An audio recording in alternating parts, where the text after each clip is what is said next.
Bonsoir. Merci pour l'organisation de cette réunion publique et puis la présentation de votre programme.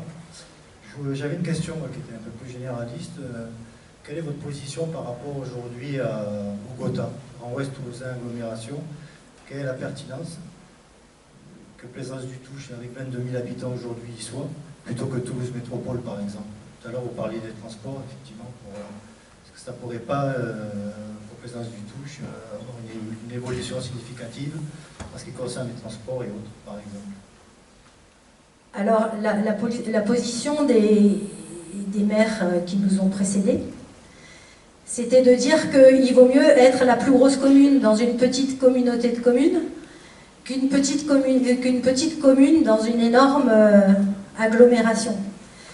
Et on se rend compte que nos collègues de Tournefeuille, de Cugnot, qui font partie de l'agglomération toulousaine, ils ont pas beaucoup voix au chapitre. Voilà, on leur impose un petit peu... on leur impose des décisions qui ne sont pas forcément les leurs. Pascal, tu veux prendre la parole? Donc je voulais dire que, j'en profite pour dire que si on est élu, je ne serai pas candidate pour être présidente de la communauté d'agglo. Ça sera Pascal Barbier qui se présentera en tant que candidat. On se partage le pouvoir.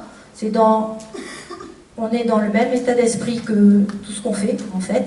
Puis déjà, la commune, c'est déjà, ça va être super lourd. Il y aura des choses à faire. Donc, voilà, on se partage les tâches. Merci Florence. Alors effectivement, j'ai choisi personnellement de ne pas me représenter la troisième fois pour la candidature de maire, pour me présenter à la présidence de la communauté d'agglo maintenant, à l'agglo. Pour les raisons de personnel que Florence vient d'évoquer, c'est-à-dire qu'on ne peut pas, de manière pertinente, assumer le rôle de maire d'une commune de 22 000 habitants et en même temps de président d'une agglo de 50 000 habitants. L'agglo, ça devient une instance où beaucoup de choses se passent. On a parlé des mobilités, il y a beaucoup d'autres sujets qui sont traités à l'agglo et donc c'est important d'y consacrer son énergie totale. Je précise par ailleurs que je pars à la retraite un petit peu en avance de phase pour pouvoir assumer ce rôle, si toutefois on est élu, ce qui n'est pas encore gagné à l'agglo. Pour répondre à la question qui a été posée, moi je vois deux questions en fait. La première, c'est est-ce qu'on continue à être Plaisance dans la communauté d'agglo du Grand Ouest toulousain, ou est-ce qu'on demande à rejoindre Toulouse Métropole? C'est une question qui court depuis de nombreuses années, puisqu'elle s'est posée depuis 2015, quand on a refait avec la loi Notré la réorganisation des collectivités.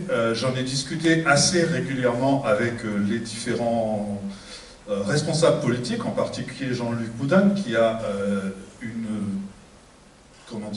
un poids énorme dans ce genre de décision. Jean-Luc Boudin qui est totalement opposé à l'entrée de Plaisance dans Toulouse Métropole.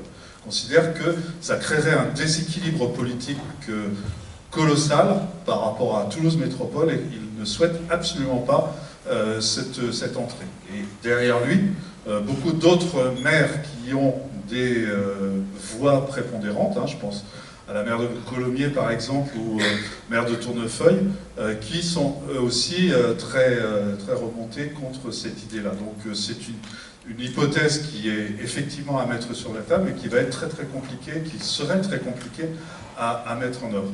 Ceci dit, moi j'étais personnellement favorable à ça, parce que quand on compare les pression fiscale entre Plaisance et Tournefeuille, on s'aperçoit, je prends l'exemple de Tournefeuille, ou vous pourrez prendre Cugnot même, on s'aperçoit que ces communes qui sont dans la métropole bénéficient de l'apport des impôts des entreprises, parce qu'il y a beaucoup plus d'entreprises dans Toulouse Métropole que dans l'agglo du Grand Ouest toulousain. Donc effectivement, la question se poserait et serait intéressant d'y réfléchir, mais de toute façon, ça ne pourra pas se faire dans le mandat qui vient, c'est évident que c'est pas possible, ça demande beaucoup de temps, on a loupé le coche, encore une fois je dis en 2015, on a loupé le coche si on avait voulu le faire à l'époque. Donc il faut partir dans l'idée que pour ce mandat, pour le mandat suivant, on va être dans l'agglomération du Grand Ouest toulousain, on va travailler dans cette agglomération, on est obligé de le faire.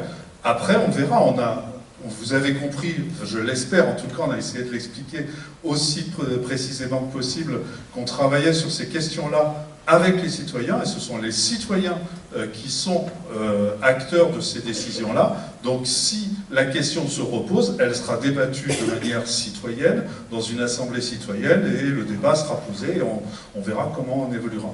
La deuxième partie de la question, c'était par rapport à nos moyens, et en particulier aux mobilités. On a eu la question tout à l'heure sur les mobilités. Le Grand Ouest toulousain est un des contributeurs financiers de Toulouse, de Tisséo Collectivité, qui investit dans les transports de la grande agglomération toulousaine, ce qu'on appelle le périmètre territorial urbain, le PTU, donc qui regroupe 183 communes autour de Toulouse. On représente maintenant, avec les 50 000 habitants, un poids beaucoup plus important que la communauté de communes de la Save-aux-Touches, qui avait 35 000 habitants à l'époque, et qui ne pouvait pas exiger, demander, obtenir grand-chose en termes de transport. On commence à avoir un poids plus important, et donc on peut travailler avec Tisséo et avec les autres communes du PTU, de cet ensemble de la grande agglomération toulousaine, pour obtenir de meilleures mobilités.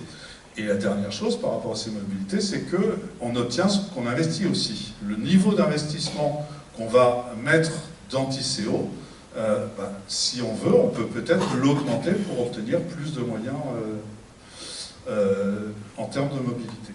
Et je voudrais juste préciser, on a travaillé dans l'hypothèse de réaliser tous ces projets en essayant de voir si on pouvait tenir par rapport à nos moyens financiers.